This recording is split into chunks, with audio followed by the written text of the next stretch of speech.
My full name is Kristen, but when I was a kid, there was like, in my class, there was like, first of all, Kristen with an E and an I, and then there was like Christy and Christina and, all of them. And I was like, yeah, it's too much. It's too much. Also, it was like, like a cool, like, now I have a boy name. Chris with a K is cool. Yeah, so the K. But similarly, I think my mom is the only one who still calls me Christopher. Not even my grandparents, which is, I don't know. My grand plan was when I was like a baby was that when I went to grad school, I was going to study gender studies. I dropped out of grad school before it started, but I was going to cut all my hair off and go by my middle name, Zori. And I was going to be like super cool. But then I'm fascinated. I'm like wondering like what life they would have lived. Right. Hi, welcome, Athena. If you wouldn't mind just introducing yourself. And we're going to get started in just a couple minutes here. We're excited to have everyone joining us today to learn more about publishing. I'm hyped up on caffeine right now. So. Is that a Halloween themed mug? No, it says Puerto Rico. I just saw that it almost looked like the branches were like bats. Yeah, I can see that.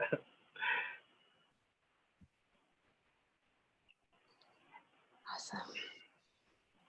So I think while we're waiting for some folks to get started and join us, we are live right now on YouTube, and welcome to everyone. I'm going to go ahead and just get started with some intros. So welcome to this workshop. Welcome, Caleb. I see you're just joining us. My name's Chris. I'm the founder of Moonlit, which is a small artist-run organization that creatively connects communities in DC, Maryland, and Virginia. We're bringing this workshop to you today in partnership with OutWrite, which is DC's annual LGBTQ literary festival. The festival is put on each year by the wonderful folks at the DC Center, which works to educate, empower, celebrate, and connect the lesbian, gay, bisexual, and transgender communities in the area. There's still 3 great events that are happening today, which you can catch up on. And then also, if you missed any of the events from this morning or yesterday, they're all on YouTube, and the links are, kind of all around on Twitter and social media. If you wouldn't mind keeping yourself muted during the conversation today, that would be great, just to kind of make sure there's not a lot of feedback. And also, this workshop is presented by OutWrite, but also Chris Gonzalez, who is here with us today. So I'm going to read his bio and then pass it on over. So Chris Gonzalez is a fiction editor at Barrel House and a contributing editor at Split Lip. His writing appears or is forthcoming in Little Fiction, The Nation, Forward, 21st Century Flash Fiction, Lunch Ticket, Wasa Fury, and elsewhere. He lives in Brooklyn, New York, and on Twitter at Lives in Pages, which is LIVESINPAGES. So without further ado, Chris, take it away. Thank you, Chris, and thank you, OutWrite and Moonlight, for hosting this. I'm really excited. So before we get started, just I guess for Christopher and Athena and anyone else who may join the actual chat, feel free at any point to chime into the chat with questions. I'll do my best to sort of see them happening in real time and respond, or if I imagine if they start to get unwieldy, Chris can help jump in and point out that we have a question. But yeah, so thank you all for joining. Today's workshop is called How Do I Know When It's Done? Revising, Submitting, and Literary or Necessary Patience. But in the past, I've also referred to it as Literary Patience. And I wanted to start first with a disclaimer, which is to say that as much as I wish there was, there's no magic rule for getting published. There's no if I hit A, B, C, D, and then send it off, it will get published, which I think is the sort of the difficult nature of being a writer and publishing. And that also everyone who, gets rejected will continue to be rejected. And it's also a natural part of the publishing process, but we are all in this together. And no matter what stage of your career, I think that's true. So it might seem like people are like just publishing all the time, but I'm sure their like submittable queue is filled with equal or more rejections, and that's actually a good thing, I think, because we, like I said, we're all in this together. Um, I wanted to start off by talking about revisions specifically, uh, because as they relate to submitting and also like sort of what gets discussed behind the editorial curtain, is that a lot of pieces come in half baked, or editors might say something, could use another beat, or something didn't like come together entirely, or just something doesn't feel like it was given the attention and time that it deserves, right? So I really want to emphasize the importance of revision as like not a part that's separate from submitting, but is very much part of having work ready to share and send out to editors. Um, and the thing about revision, which is part of my why I titled the workshop as I did, how do I know when it's done, right? Because I feel like we all can sort of work continuously on a story and never send it out, or just keep sending it out and it's still not ready. And for me personally, I don't necessarily know when something's done, um, like 100%, but it's like a gut feeling of being like, I think I've taken this as far as I can. Um, and that's really pretty much related to, I don't have rules for my own revising. I think every story, essay, poem, every single piece of writing has its own rules, um, that that you set up as the writer, and that you tweak with to make it work. I don't think there's like one size fits all to any piece of writing. So for me, revision is very much about asking myself questions through the process, right?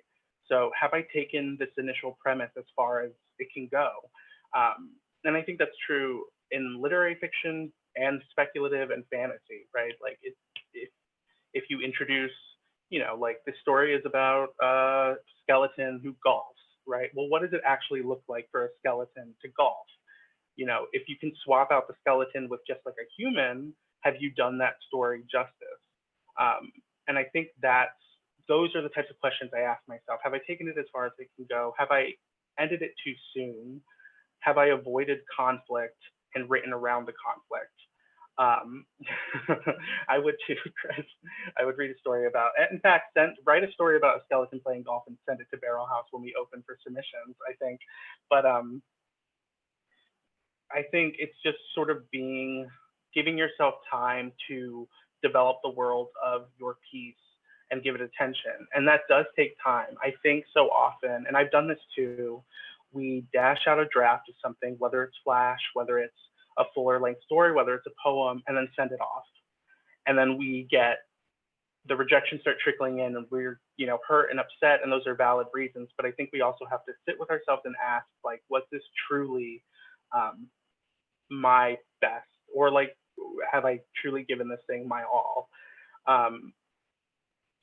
And another part of that too. So I think sometimes the first draft is very much, we're still trying to learn ourselves what this story is about, right? I was reminded of in thinking about this workshop, I was reminded of a mini tweet thread that I think OutWrite panelist and friend Tyrese Coleman had tweeted a few months back about like sharing your first draft with like your writing group or friends for feedback, and how maybe that's too early because you yourself don't know what the story is about yet, and you're expecting others to tell you what it's about.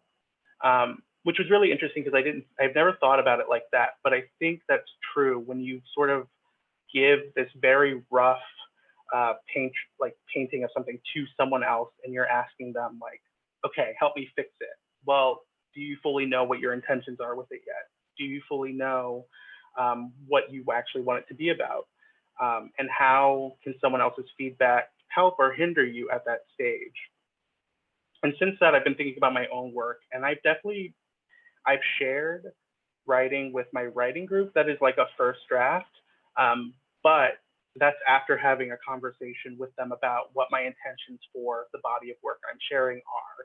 In that case, I was building a collection of stories centered around themes, centered around certain types of centered around food and sexuality. And I feel like because they were aware of that, they could help me build these stories to a point even after a first draft. But if I'm sharing something rough with a new beta reader, and I think on Twitter, like it's such a great opportunity to meet new people and swap work and give each other feedback. But if you yourself are unsure about what you're trying to do with that story, somebody else's feedback might push it into a direction maybe you as a writer don't want to push your story into, or maybe isn't what you as a writer want. Um, and I think all of these are things we have to think about before we even get to the point of like sharing work, whether that's with friends, whether that's with, literary mag editors. Um, and so after, then you do share it with someone in a writing group, and then, or a friend, if you want feedback before you send it off. And I don't always think this is necessary, but if you do it, you're going into that like interaction with a clearer mind about what it is you want. And that way you can also push back on comments or feedback that maybe you think is detracting from your vision as a writer. And it's all about just sort of like understanding what it is you want out of a piece. As far as like tools for revision, if anyone in the chat wants to chime in with their own, I'm all ears, because those are things I'm still figuring out for myself too. Like I said, my process is very much about asking questions and also taking breaks. I think if a piece isn't coming together, there's this like feeling that I need to finish it, and often that doesn't ever come together for me. So filing something away for a week, filing something away for 6 months if you have to. And this is very much where like patience comes in, right? Because I think we all want to get published and we all want to get our names out there to a certain extent, but sometimes the stuff we're writing just isn't operating on that accelerated timeline that we want. And I can't sort of recommend enough how putting something away for a little bit and working on something else, or not working on anything at all, reading, engaging in other art forms. Like I'm a big musical theater fan. I will listen to cast recordings if I'm in a like writing rut, and focus that creative energy on something else while the story percolates, has been very helpful for my process. And I think, I've seen recently a lot of advice that's like, you have to finish the draft. And I think that's true, right? You can't do anything until the draft is finished. But if you're truly hitting a wall, it's totally okay to step away.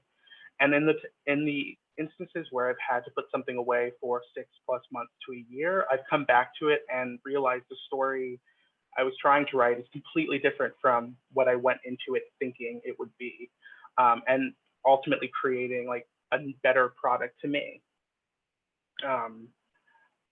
So those are some of the big things when it comes to revision for myself. And before I even get to the point where I submit. And when I first started submitting, because I've been submitting to journals, I think for 9 years now, but really only been getting published regularly within like the last 4 or 5 years. So those first 3 years were kind of just sending things out that weren't ready at all. And that if they did get published, looking back and being like, oh, I could have taken that much further than I did, which is part of growing. So it's not the worst thing that things get published when, like, if you look back and at the things you've published and you don't wince, I don't know if you're growing enough, right? But, and it's wince, but it's not necessarily like you hate it, but just feeling like, okay, like I've grown to a certain point and I can do better, or I can just push myself harder. I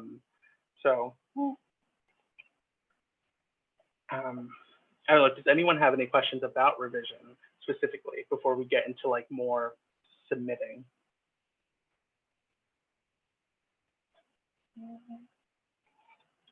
Do I ever over revise? I think yes. In short, yes. I will often, I think this is true for a longer story I've had that came out. I had like at one point maybe 5 different versions of it, and the version that got published was closer to like version 3 or 4, and version 4 or 5, I was just sort of, I think I was frantically trying to do overcorrect and like getting a little unsure about my choices, and it was just a little sloppier of a product and didn't fully come together. But in version 3, I had like hit a stride with it, and that's the version that I got a lot of feedback on from friends, and that's the version that like resonated with people. But then I didn't trust that, so I over revised, and it got rejected. And like, and that's, I've also to this point submitted a story, revised it, but didn't withdraw it, and submitted the new version elsewhere. And it's just like, well, we'll see which works, which is one way to handle, which is like one way to go about it. And maybe I don't recommend it, but I also wouldn't lie and say I haven't done it. Chris says, for me, a telltale sign of over revision is when thesaurus.com has been an open tab for the whole draft. Yeah, I think it's true. When you're literally tweaking with words or comma placement, or you cut a sentence and re-add it, I think at that point, it's pretty much, you can leave it alone. And I will say at that point, if I feel like I'm just tinkering, I will, again, like going back to taking a break. If I think it's ready at that point, I'll still give myself a day before I send it out. Chris feels very attacked. Chris R feels very attacked right now, which, yeah, I think there's just no way to have an honest conversation about revision without being like, I've made all these fuck ups myself. David's asking, Ebony's asking, how does Chris think about rewriting versus revising? I sometimes use one for the other, but I'm not sure that's a great process. So that's interesting. Rewriting to me, maybe they're more similar than they're not, but in my head, rewriting to me feels like I'm still in the generating phase. It feels like a draft 2, draft 3. Revising, I think, is a lot more about cutting, trimming, and refining the final product. And the thing is, there might still be some rewriting involved with revising. I don't think they're mutually exclusive. But if like to separate them into 2 separate categories, I feel like when I'm rewriting, it's still very much in the drafting stage. But others might disagree with that. But I do think they go hand in hand. And I'm interested that you sometimes use one for the other.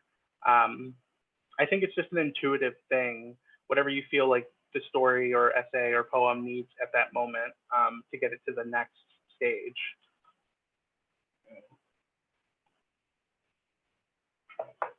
I'm thinking that some tools of like revision, the Barrel House nonfiction editor, Tom McAllister, has this like trick where he's like, through revision, if you go and like cut every 4th sentence or something in a paragraph, like just to see what that does. And I know there's like a rule about like cutting adverbs and like every use of like that, or like, stuff like that, which I think is just getting down to like the very nitty gritty of revision. But I think something I've learned in my own writing, to go back to what Tom is saying, is like sometimes I overwrite and I over-explain and I overdo, and I might re-emphasize a point that was already made or I landed on earlier on in the story. So it's like not trusting yourself. And I think those mistakes are all about figuring out your own confidence as a writer, and like being unsure if you've made the point you're trying to make. But that's what, in my case, helpful writing group has helped me catch. And on the subject of writing group, I want to put this out there because I'm in 2 right now. One of them is more for that like critical feedback. The one that I'm showing stuff that I want to send these stories out, and I want to get like actual like, critical feedback. The other one is just a group of friends sharing work, and it's praise only. And the way that has helped me, just if I'm in a rut, it's sort of like, what's working, what do I like as a reader? It's all positive. And I wouldn't use that group for like, okay, now I'm going to go take this and publish it, but I would use that one if I'm very stuck in my early stages of writing. And even revising, I've taken pieces that I've gone through multiple drafts with, and I'm like, am I because sometimes you're you're looking at things too much and you can't get any clarity because you know every iteration of it. And having that fresh perspective, even if it's just like what's working, is crucial, I found in the last couple of months. So now to kind of pivot to questions of like submitting, and now you have a story and you're ready to submit it. Where do you submit it? There are so many journals, which I think is the overwhelming part of it.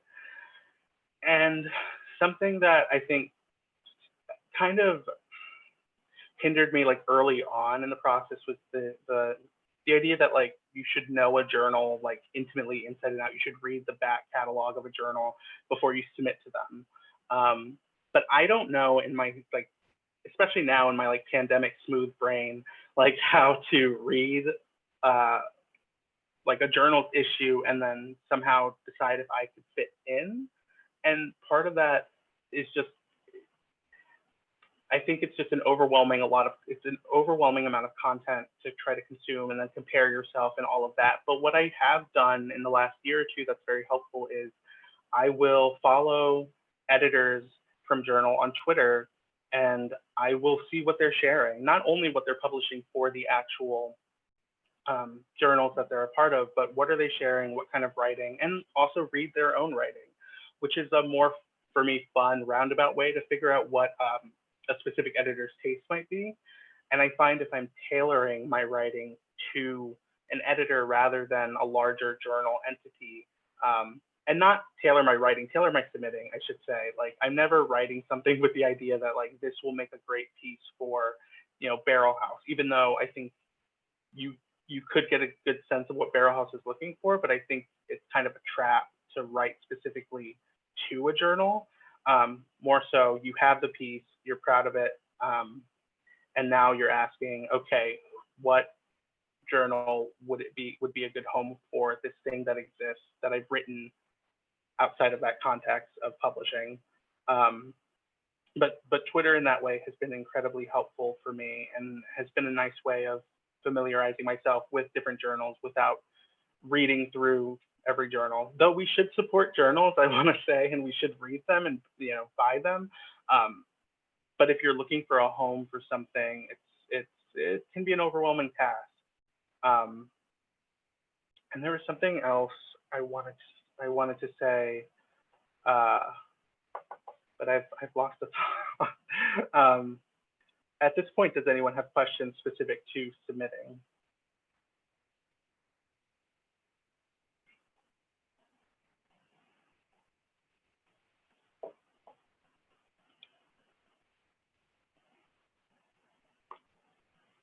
I see Chris typing.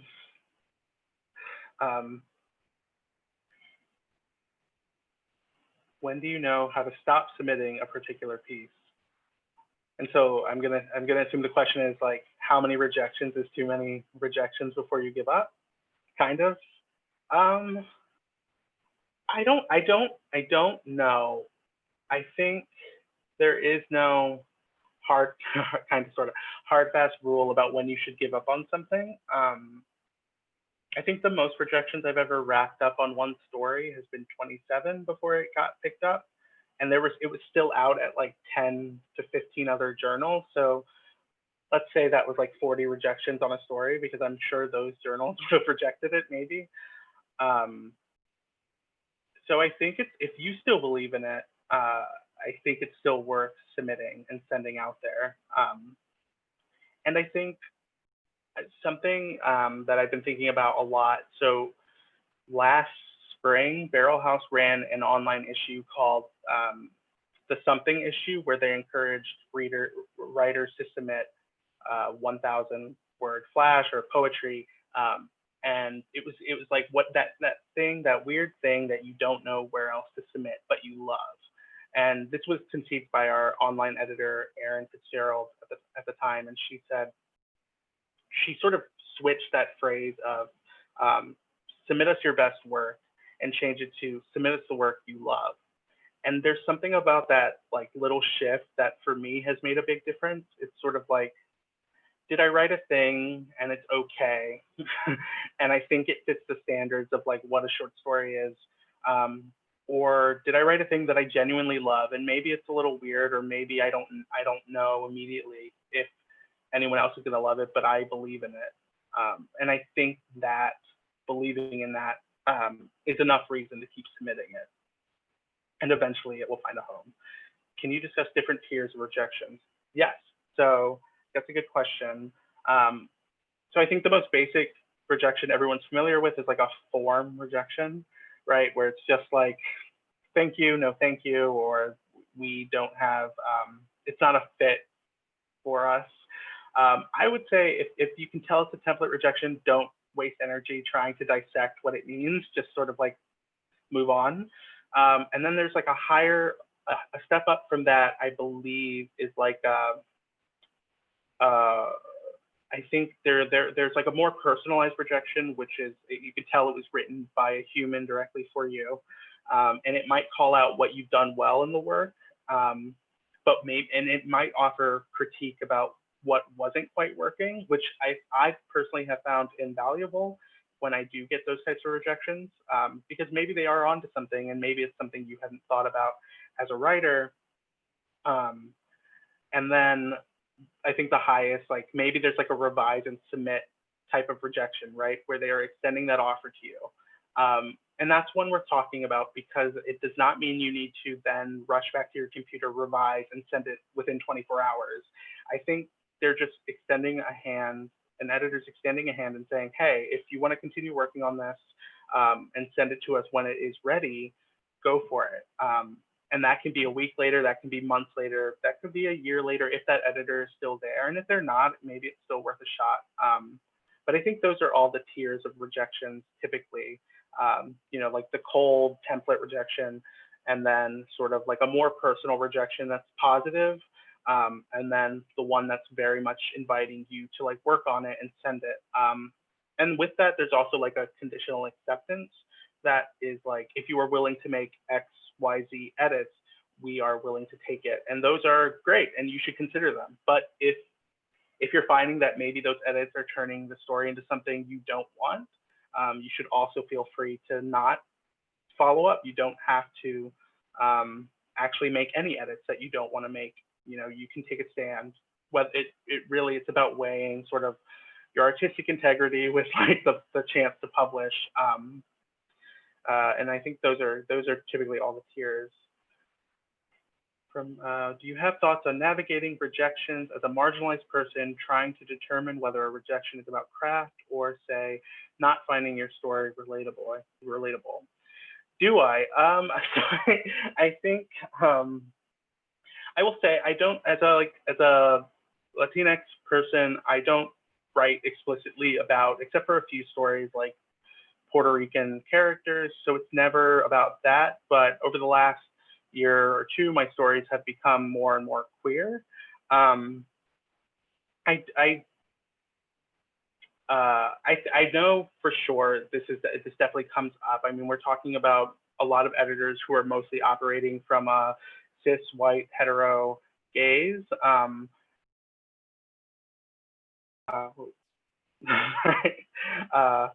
The idea that that they didn't connect with something is definitely something worth interrogating, because what does it mean to connect to a story, and can you only connect with a specific type of story? It kind of, to me, reads that maybe as an editor you aren't doing your job or due diligence, and you're not probably a wide, you don't read a variety of work outside of your own experience. Me personally, I feel like I haven't come up against that too much, or at least I've never been explicitly told in a rejection that something about it wasn't relatable, which, and the idea of relatable isn't a good enough reason to publish or not publish something, I would say. I don't personally care if I can relate to a narrator of a novel or short story. That's not what it's about for me. If I wanted to read like about my limited, like my very specific worldview, I'd probably just read my own diary entries. I don't think that's what literary publishing should be about. And then we have a question from Max. What are your thoughts about self-publishing? I've never, I had a blog once in high school. We don't need to talk about that. But I think if what you want is to publish something, if you want to publish something on Medium, if you want to publish like an ebook, that's totally your prerogative. It's just not my journal forever. Yeah. Oof, yeah. Dark days behind us. I have no thoughts for myself. I'm not so much interested in self-publishing. I sort of enjoy the process of working with editors and having, the support of journals and getting to like network and form connections through this process. But I also, if self-publishing is if you just want to publish and you just want to share your work and you sort of want to skip all those steps, as far as like shorter pieces, I think that's totally fine and it's up to you. And if you're talking about self-publishing in terms of books, I think that's a whole other beast that seems really intimidating to me. So I don't imagine I would ever do it. But again, if you do your research and it seems right for you, there's no one size fits all to any of this, I think. And I think you don't have to publish in magazines if you don't want to. That's totally your choice.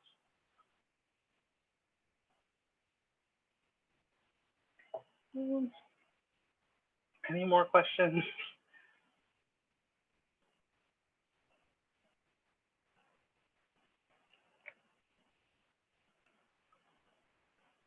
I guess going back to rejection tiers for a second, and because I'm hoping that like people watching this are maybe across all levels of their like writing journey, but especially for people who might be just starting out,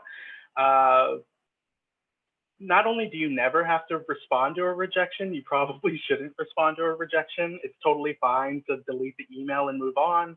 I think you might, and I definitely felt this a lot more early on when I was submitting, that like it was a personal affront that I got rejected.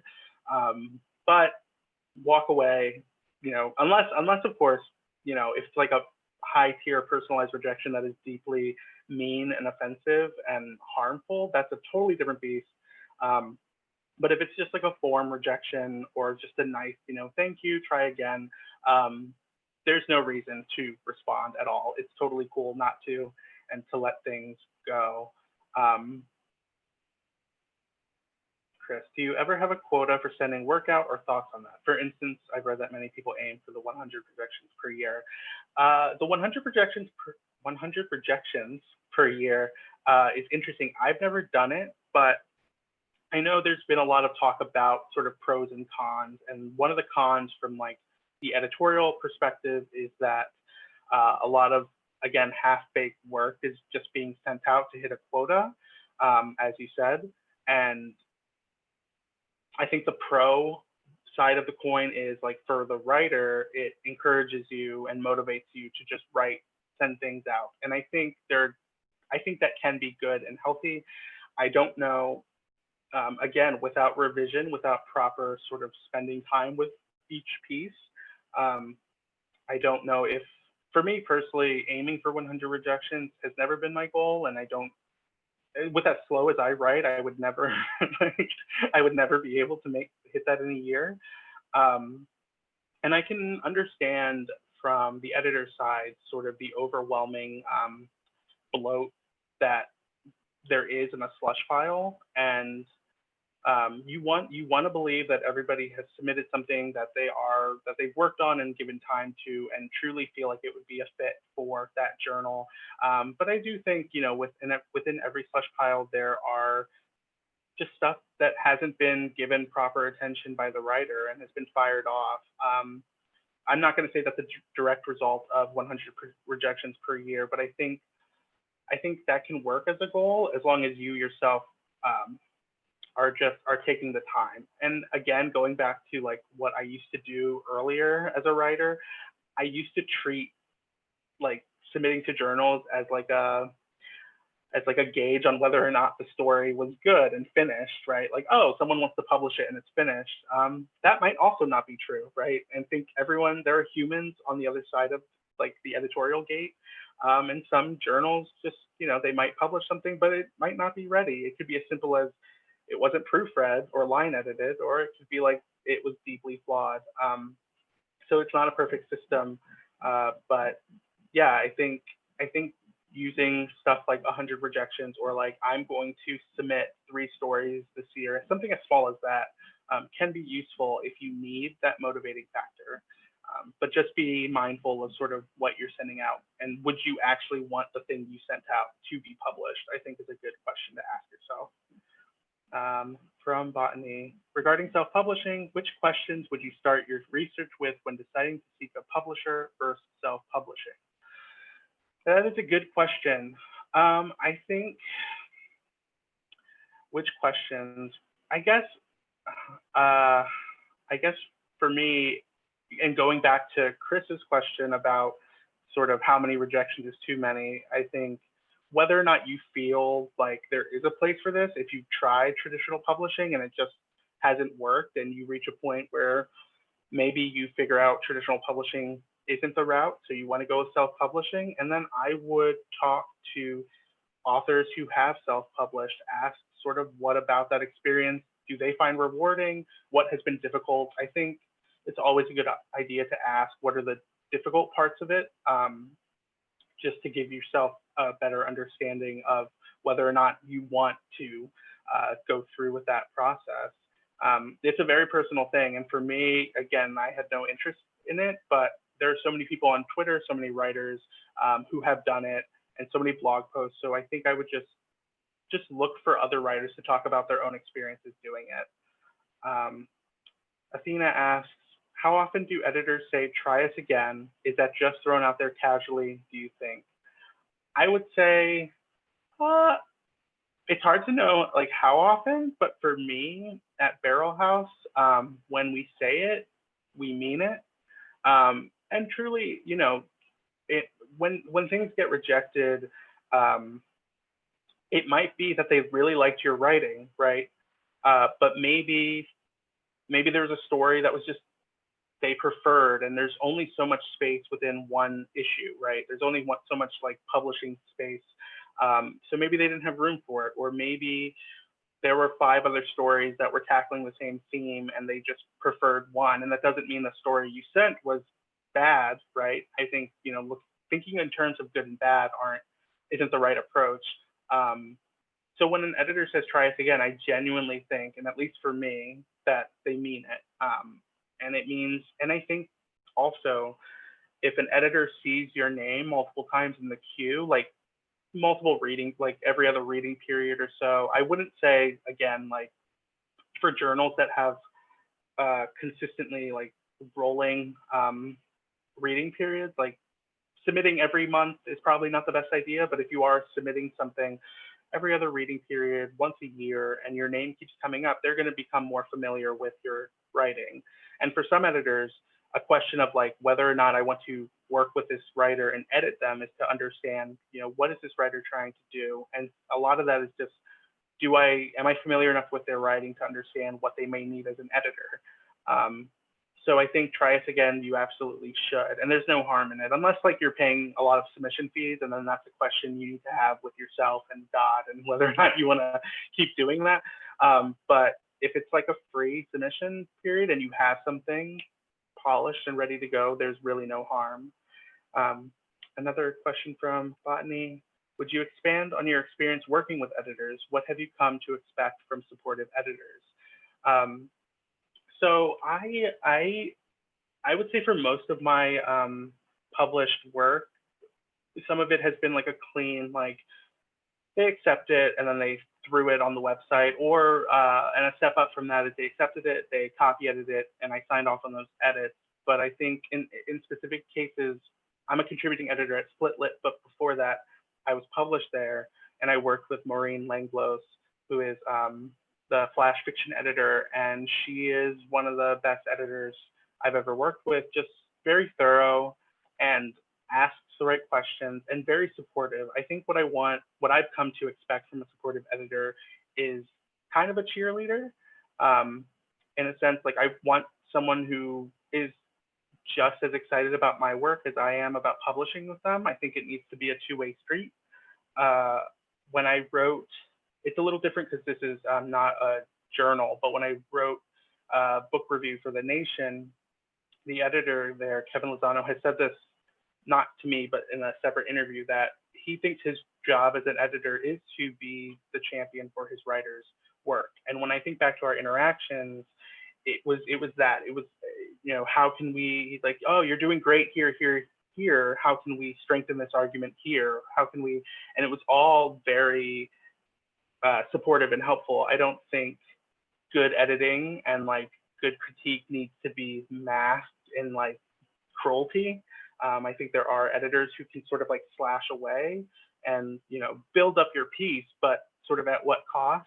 like, so I want an editor who, yeah, is engaging and supportive, both pre-pub and post-pub, about the piece. I don't, expect them to sort of maintain that energy for years and years, but like at least when it comes to publication, it's nice to feel like they actually wanted that story rather than we filled a slot in the journal, I think.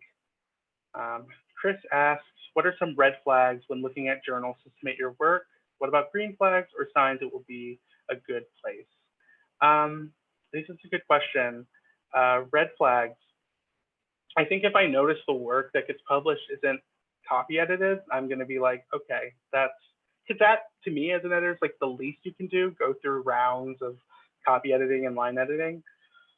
I think also looking at the masthead is a big thing I try to do, and it's hard to do for every journal, but for me personally, whether a journal publishes only men, whether a journal publishes only white people, those are big red flags to me.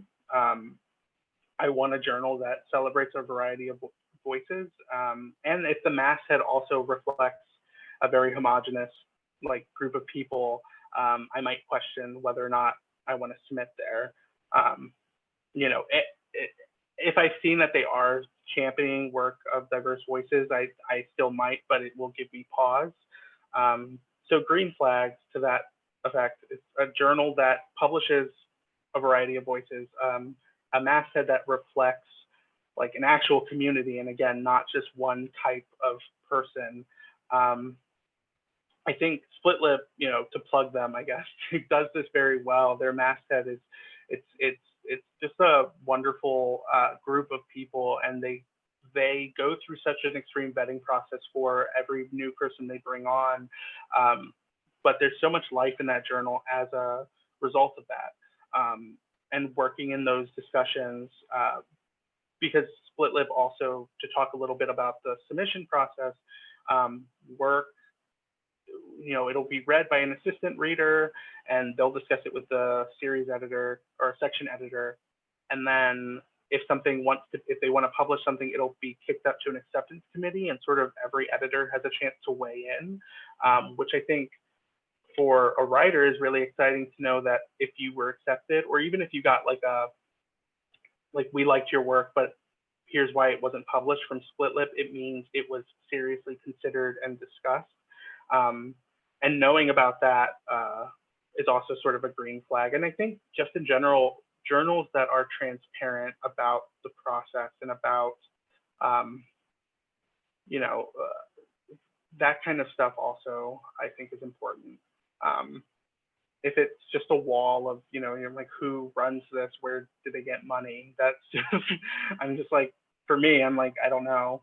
It could disappear tomorrow. And I say that just because so many journals, disappear, which is fine. But I think longevity is also a green flag. And not to say that a new journal isn't a red flag, but to think that like this journal will stick around for a while. I think there's a way to gauge that energy.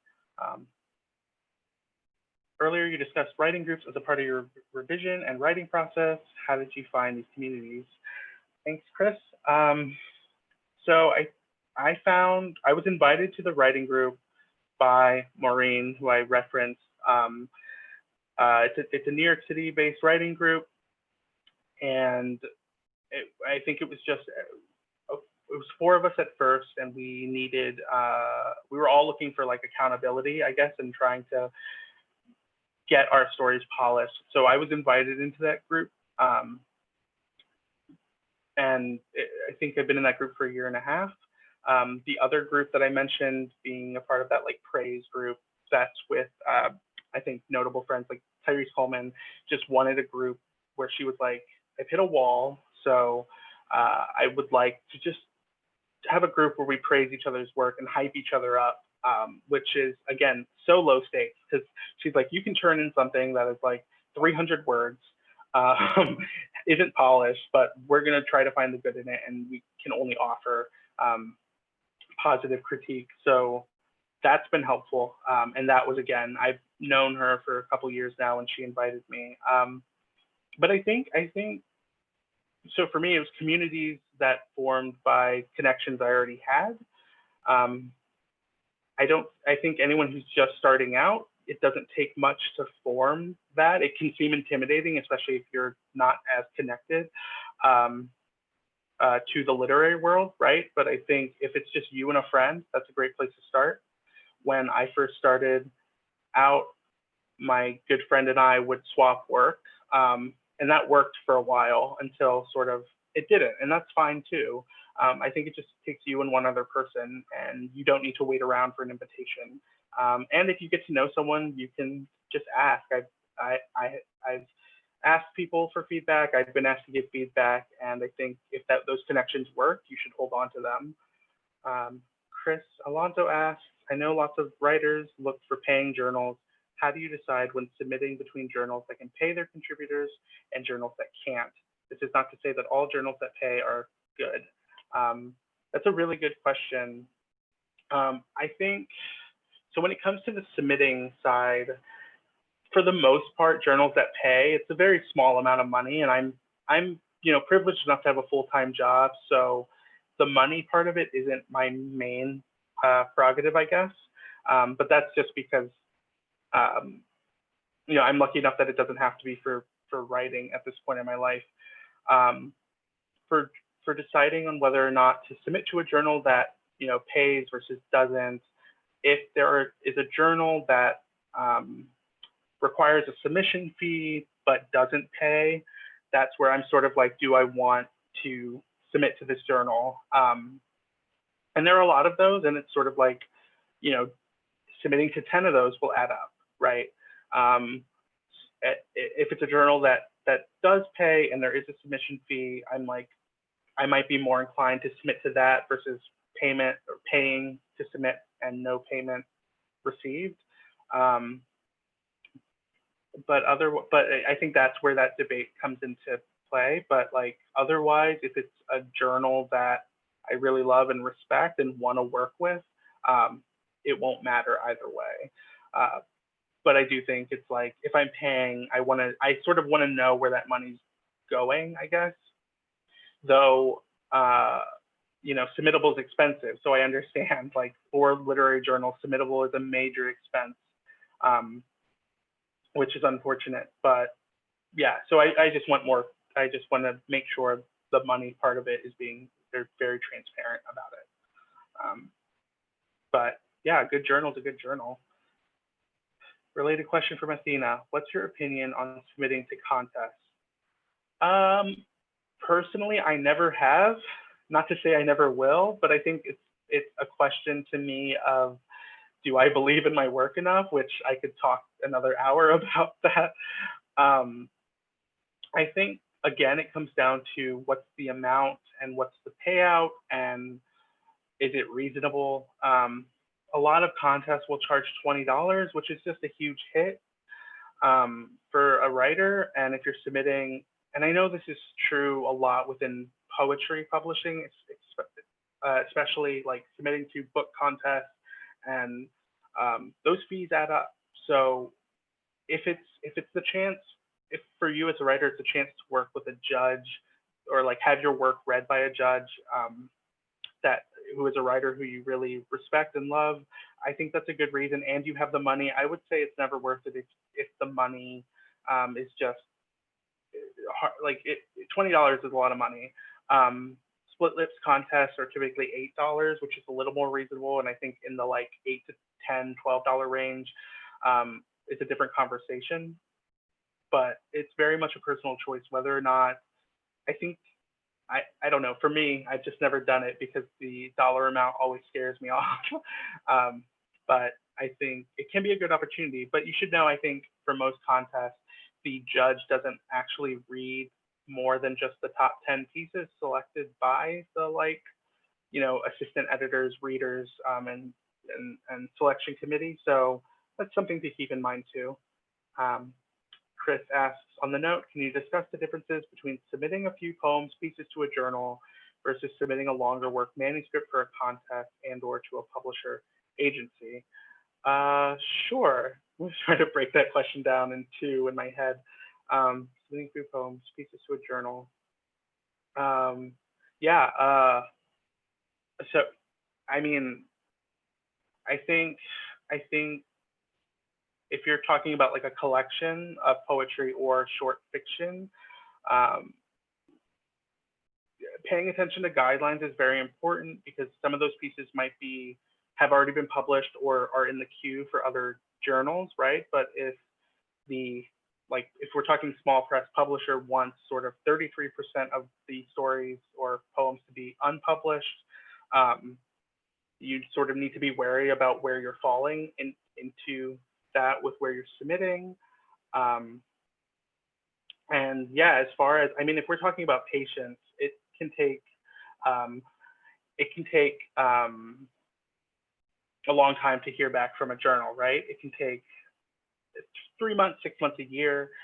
It can take a long time to hear back from an agency if you're querying. And so I think you can always follow up, and usually agencies and like journals will have guidelines on when it's appropriate to follow up, whether it's 6 months, whether it's 2 months, whatever it may be. But I think submitting to agencies is a test of endurance and patience as well. And I think it all is. And yeah, I think that's where the biggest difference comes, and sort of like the body of work. And when you're submitting to an agent and pitching it, this understanding of like what it is you're actually sending them is very important. It's probably easier in terms of just submitting. It's easier to just submit a piece or two to a journal for sure. But that's a really good question, because so much of my submitting life has been on the journal end and not so much like the publisher agency end.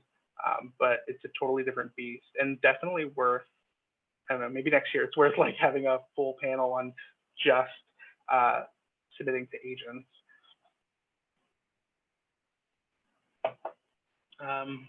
So we have about 5 minutes left, I think at this point, 5 or 6 minutes. If there's anything anybody else wants to ask, feel free. I think ultimately, the reason I keep emphasizing patience is that it's so much of this is just about giving yourself time. I think, especially like social media and the constant flood of publishing, like every month there's a new issue of something, every month books are coming out, can make you feel like you're not doing enough, and can make you feel like you're not where you should be, whatever that means. And it's just, I think we all should be a little kinder to ourselves and a little more patient, that all of our processes are different and take time, and your work deserves it and you deserve it. And the people on the other side of the editing table are also people who are oftentimes doing their own writing. And so patience with them is also a part of this too. And yeah, it's just about being kind to yourself, I think, and being kind to whoever you're submitting to. we're all trying to get through this together, I think, and we all want to succeed, but it's about um, giving yourself the best chance to succeed. Best online resources for finding journals to submit to. This is a great point. So I passed along, I think Chris or Dave will email this document to anyone who's attended, a list of resources for where to find journals. A big one for me, which I've included the link on that document, is Entropy does a where to submit every 3 months now. They update it. So contests, chapbooks, journals, residencies, they will provide anything with an open call, with a reading period, will typically include the dates. So that's been my go-to. And that's also how I've learned about a lot of journals that I might not have heard of, because not every journal has a social media presence necessarily. But that's my number one. I've also included links, though I can't recall them off the top of my head, to a ranking of 500 literary journals, insofar as you care about rankings. But it's just good to like understand sort of like what journals. I think that one breaks it down very specifically into journals based on word count or response time and stuff like that. So I think we're reaching the end here, and this has been a great. I hope it was helpful, and I hope you all enjoyed it. It's been great for me.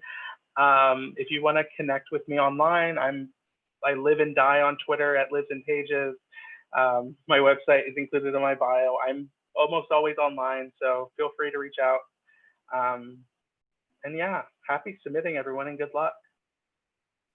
Thank you so much, Chris. And this is Chris again from Moonlit. We encourage you to continue the conversation on Twitter. You can at OutWrite DC, maybe give some of your tips and tricks, any questions. We can do some retweets, some replies. But thank you so much for joining us this afternoon. And thank you, Chris, for sharing your expertise and knowledge. And I think we all look forward to seeing everyone's words out in the world soon. Thank you so much.